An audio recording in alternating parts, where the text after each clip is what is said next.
Hey, everybody, welcome back to Hammer Rugby, where this week I'm breaking down things in the West. I'll hit personnel changes and other changes, of which there are plenty in this episode. In addition, I'll add in my predictions for teams that are bound to make the playoffs.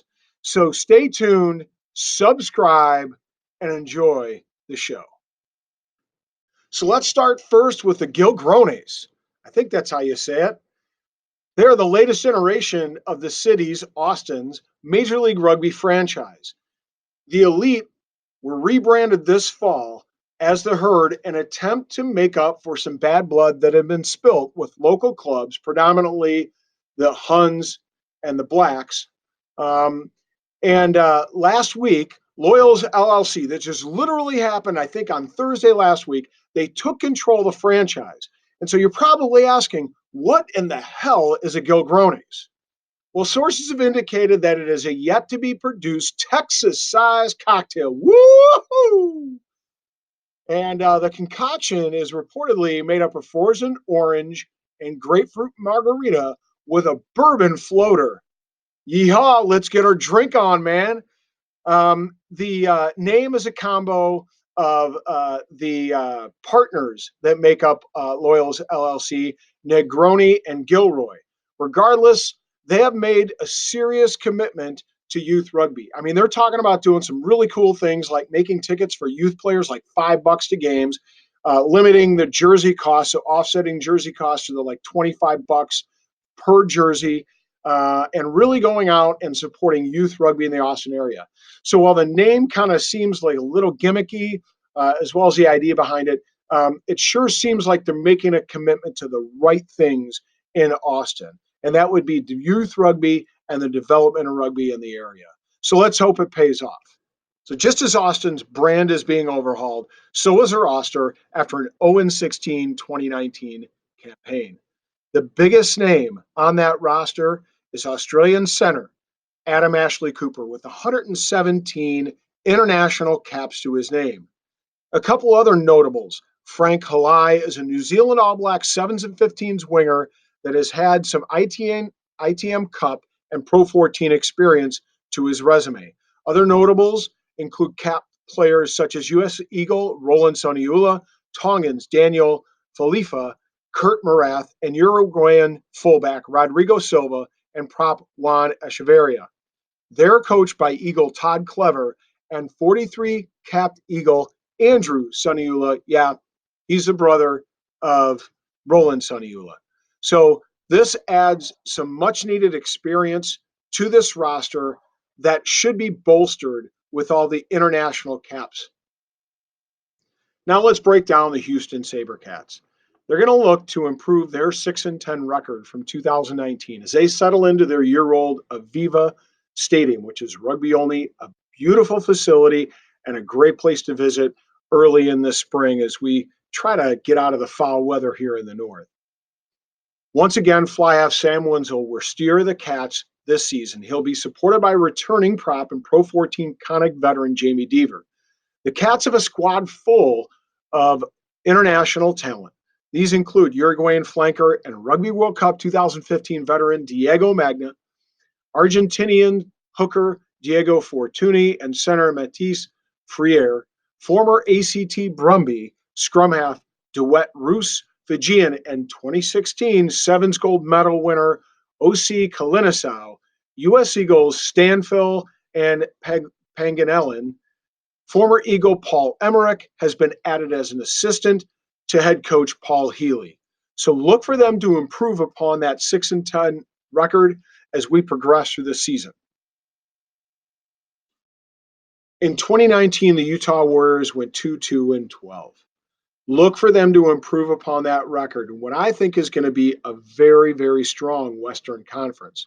I think they're up to the task. And one of the reasons is because they signed former Wallaby star Chris Latham to their coaching staff. Look for him to add a layer of dynamics and an attacking style to that back line. And the Warriors have plenty of international cap players to their roster that can carry out Latham's plan of attack. The squad is loaded with U.S. Eagles. I'm talking about props like Angus McClellan and Hulu Holo Malungaloa. Said that 10 times fast.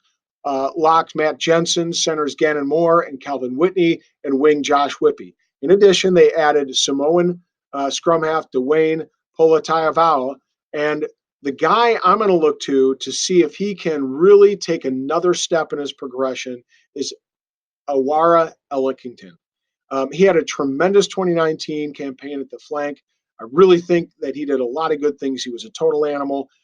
Needed to work on his handling skills in a few key situations, but strong in defense and really found some superior support play in 2019. So let's see what he can do as we move into 2020. The Raptors will look to expand their brand of rugby to all of Colorado in 2020. That's because they are no longer known as the Glendale Raptors. They are now known as the Colorado Raptors. So Glendale is out, Colorado is in. As they want to look to return to their 2018 form, one that had them in the final, losing narrowly to two-time champ Seattle. With that in mind, the Raptors added some much-needed firepower to the midfield with Aussie Digby Ione and former All Black Renee Ranger. Their midfield skills should be able to feed league-leading try scorer and wing John Ryberg. This guy is built like a bowling ball, and he has all the momentum behind it to carry him into the try zone. The big questions that remain for Colorado are this. Will somebody be able to replace the leadership that was lost when Sean Davies retired and went to a coaching gig in Utah? They'll miss his Eagle experience, and they'll miss his leadership on the field. The other big question for them is, will they be able to return to their forward pack power that they had 2 seasons ago? They need more support for flanker Hanko Germishes and MLR's version of Mr. Clean, Luke Whitelock. So pay attention to their forward pack in the first couple of games to see how they perform. The San Diego Legion looked to avenge their narrow 2019 championship loss as they head into the 2020 season.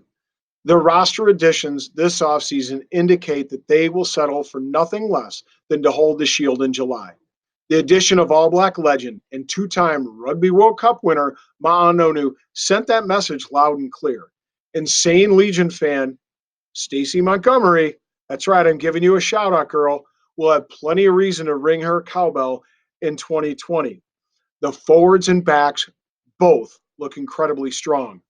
Front row anchor and forward of the year Patty Ryan will be supported by additions of Paul Mullen from Houston and former Austin captain and lock Ben Mitchell. I'd like to see Eagle Sean Wuching take his game up to another level. I really thought he might have an opportunity to make the traveling roster for Rugby World Cup 2019. I think if he plays his cards right and has a good 2020 campaign, he'll be in the hunt to make his name in that Eagle back row. And let's not forget that U.S. Eagle, Nate Osberger, scrum half and leader of that team, still has a lot left in his tank. During the 2019 campaign, both Osberger and Joe Peterson developed a continuity that spelled success. So look for them to build on that continuity as they enter into their 2020 campaign. Yet the key to this backline is the experience and depth.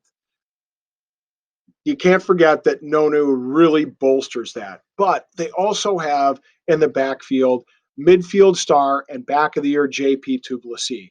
He is an absolute stud.